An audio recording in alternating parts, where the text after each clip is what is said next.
Ya. Empieza, economista. Buenas noches, compañeros. Buenas noches, abogado Kelvin Dueña Zambrano.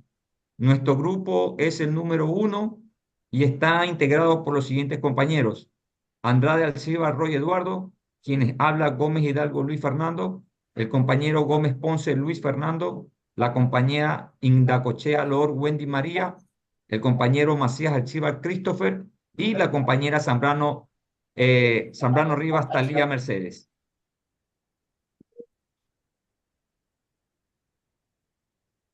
Los temas a tratar son dos. El primer tema referente al estudio de caso. Tenemos conceptos, características, tipos y ejemplos. El siguiente tema es prácticamente establecido en lo que son eh, las fuentes directas y las fuentes indirectas. En el primer punto trataremos sobre lo que son el estudio de caso, la definición del cual se dice que es un análisis detallado y profundo de un fenómeno, situación o evento particular dentro de su contexto real.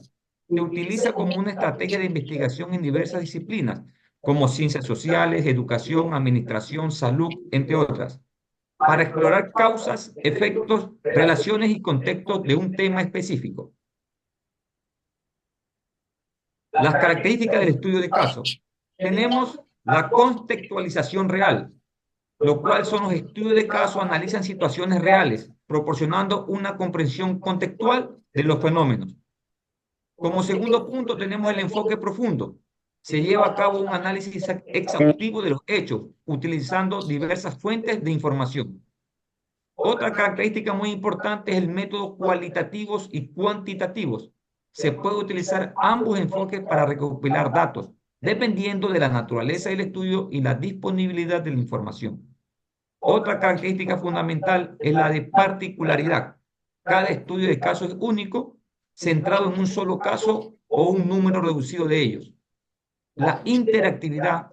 En muchos casos, los estudios de casos se basan en la observación directa, entrevista o interacción con los sujetos involucrados. Y por último, tenemos la flexibilidad, la cual se puede realizar en diversas disciplinas y para distintos fines, desde investigación académica hasta el análisis de problemas organizacionales. Continúa el compañero Roy Andrade.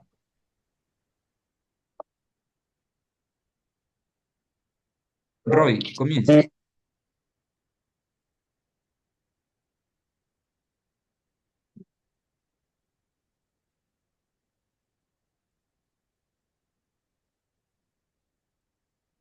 Jurídico. Por ejemplo, analizar la causa y el efecto de la reforma de 2008 que introdujo la constitución del Ecuador actual. Punto 2. Estudio de caso exploratorio. Se realiza para indagar un tema poco estudiado y generar hipótesis. Ejemplo, investigar la aplicación de la justicia indígena del Ecuador enfocándose en casos iniciales. Punto 3. Estudio de caso colectivo. Estudiar varios casos relacionados para identificar patrones comunes. Tenemos como ejemplo comparar la resolución de los conflictos laborales en diferentes cortes provinciales ecuatorianas. Punto 4. Estudio de caso intricento. Se enfoca en el caso en sí por su singularidad o importancia. Por ejemplo, el análisis de caso de Chevron versus Ecuador por su relevación internacional. Punto 5. Estudio de caso fundamental. Examinar un caso emblemático para establecer principios o teoría. Como ejemplo, el estudio de caso La Cocha, que estableció presentemente en temas de derecho colectivo y ambientales. Punto 6. Estudio de casos descriptivos. Buscar, detallar y describir un fenómeno jurídico en contexto. Como ejemplo, describir cómo operar el sistema de mediación en la justicia ecuatoriana. Punto 7. Estudio de caso comparativo. Contratar casos en distintos contextos para hallar definiciones y similitudes. Ejemplo, comparar la sentencia en la Corte Constitucional del Ecuador, en la Corte Constitucional de Colombia, en caso de derechos laborales. Punto 8. Estudio de caso instrumental. Utilizar un caso para entender un fenómeno mayor o teoría jurídica. Como ejemplo, usar en caso de la consulta popular de 2018 para analizar cómo el Poder Ejecutivo incluye en el diseño institucional. Ya. Tenemos como importancia de los estudios del caso comprender los problemas, recopilar datos, realizar evaluaciones, identificar posibles soluciones. A continuación, mi compañero Gómez. Ejemplos de estudio de caso. Estudio de caso en salud. Un hospital que implementa un nuevo sistema de gestión de pacientes. El estudio de caso podría examinar cómo este cambio afecta la eficiencia operativa, la satisfacción de los pacientes y la reducción de costos. Estudio de caso en negocios. El análisis de una empresa que ha superado una crisis financiera. Se estudian las estrategias utilizadas para lograr la recuperación, las decisiones claves tomadas por los líderes y los factores que contribuyeron al éxito o fracaso de la intervención. Estudio de caso educativo. Un profesor que implementa una nueva metodología de enseñanza en su aula. El estudio puede explorar cómo esta metodología impacta en el rendimiento académico de los estudiantes, su motivación y su participación en clase. Estudio de caso social. El análisis de un programa de intervención en una comunidad para reducir la violencia juvenil. En este estudio examina las políticas implementadas, la participación de la comunidad y los cambios de las tasas de la criminalidad. Estudio de caso en psicología. Una terapeuta que trabaja con un paciente con trastorno de ansiedad. El estudio analiza las intervenciones utilizadas, el proceso terapéutico y cómo el paciente responde a lo largo del tiempo. Estudio de caso en tecnología. El caso de una empresa de software que desarrolla una nueva aplicación. Estudio que podría examinar el proceso de desarrollo, los retos técnicos, la aceptación del mercado y el impacto de la aplicación en la industria.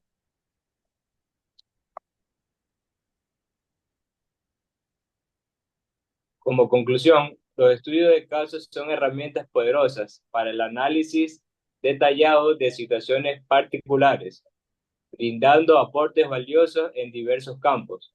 Su flexibilidad y enfoque contextual hacen que sea aplicable en una amplia gama de disciplinas, permitiendo tanto como la comprensión profunda de fenómenos específicos como la comparación entre situaciones similares para mejorar la toma de decisiones. A continuación, mi compañera Talía. La siguiente lámina, compañero.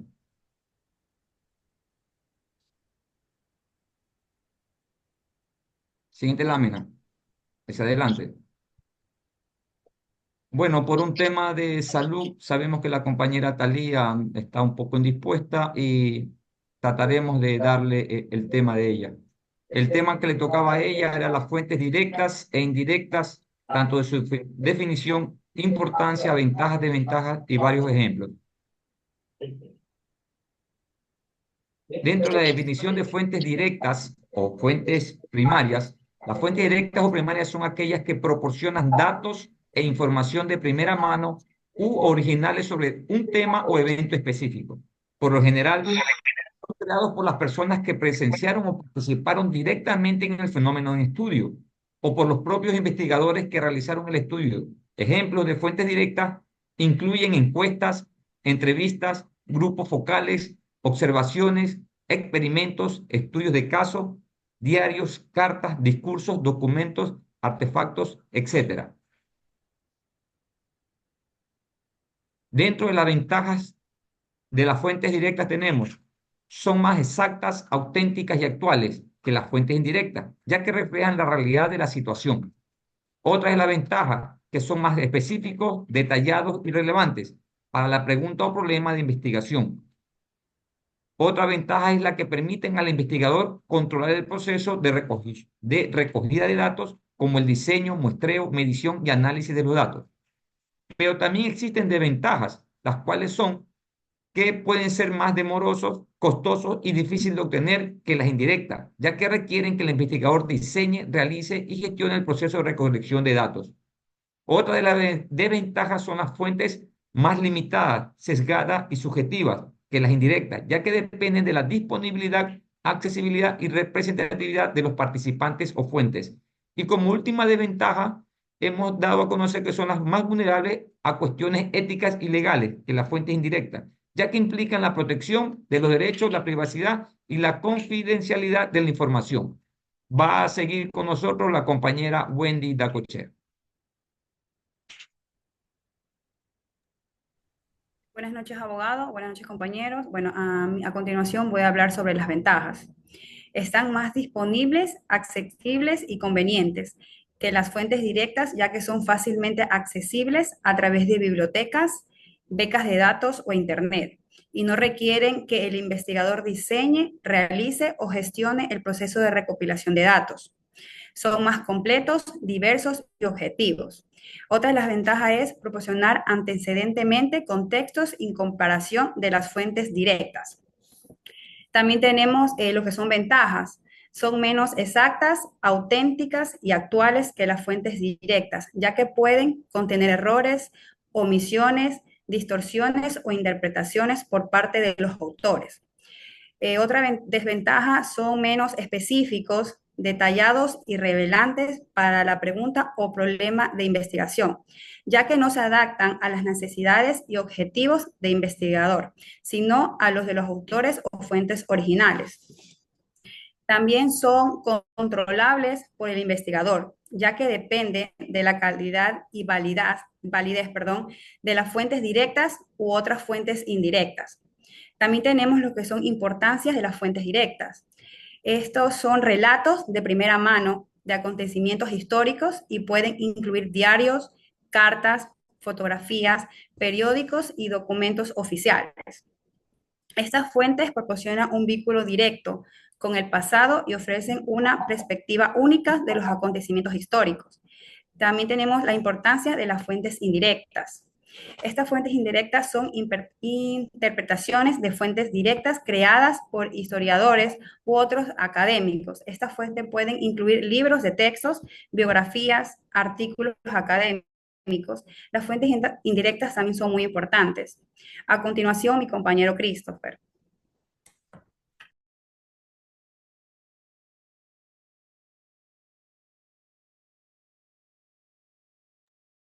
Compañero Christopher, Dígame. la siguiente lámina. La otra. De ahí. Las dos últimas, compañero Christopher, las dos últimas, 15 y 16.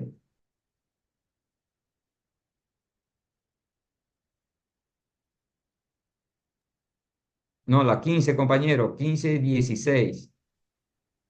La 15, exacto.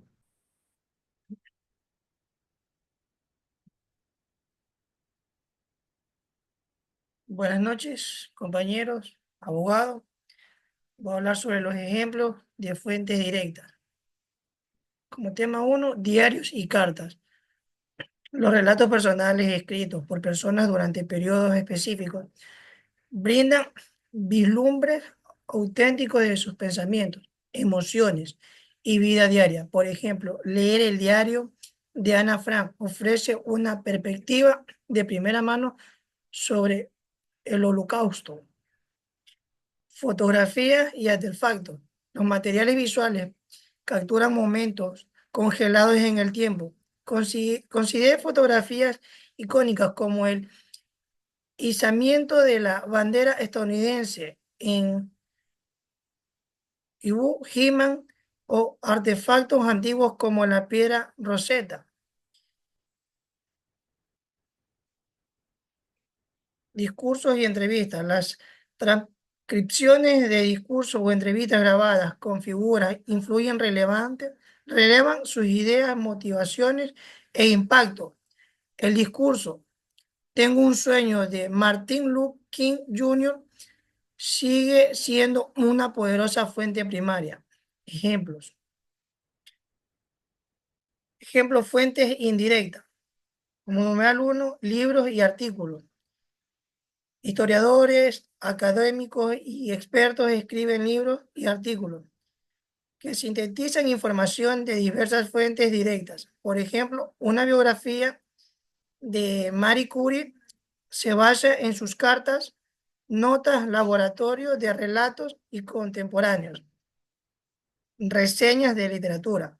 En la investigación académica, las revisiones de literatura recopilan estudios existentes y ofrecen información sobre tendencias, lagunas y debates.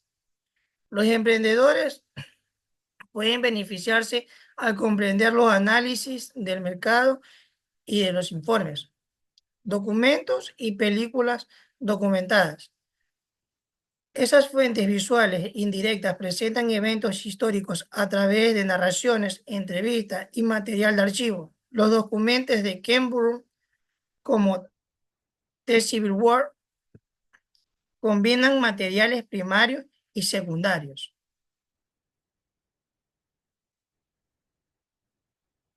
Conclusión, las fuentes directas e indirectas son componentes esenciales en el mundo de la investigación histórica. Al utilizar ambos tipos de fuentes, los historiadores pueden crear una comprensión más completa y precisa de los acontecimientos históricos. Es importante considerar los sesgos y perspectivas de las fuentes directas e indirectas al interpretar eventos históricos. Este es nuestro tema, abogado, de exposición, que nos ha No sé tocado. si creo que está en línea la compañera Talía, parece que está haciendo algún esfuerzo para que ella pueda dar sus diapositivas. No sé, compañera Talía, si puede darla, porque sabemos que está un poquito delicada de salud y hemos hecho la forma de, de ayudarla, pero si ya está, para que pueda leer las 10 11 las 10 y 11 las láminas 10 y 11. Ya le doy paso a la compañera Talía Zambrano.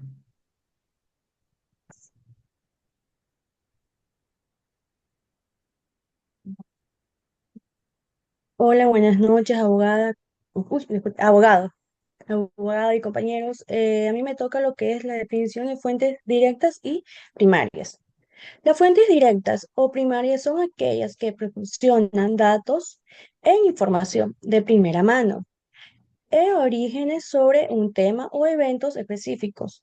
Por lo general, son creados por las personas que prescindieron o participaron directamente en el fenómeno en el estudio o por los propios investigadores que realizaron el estudio. Por ejemplo, de fuentes directas incluyen encuentros, entrevistas, grupos focales, observaciones, experimentos, estudios de caso.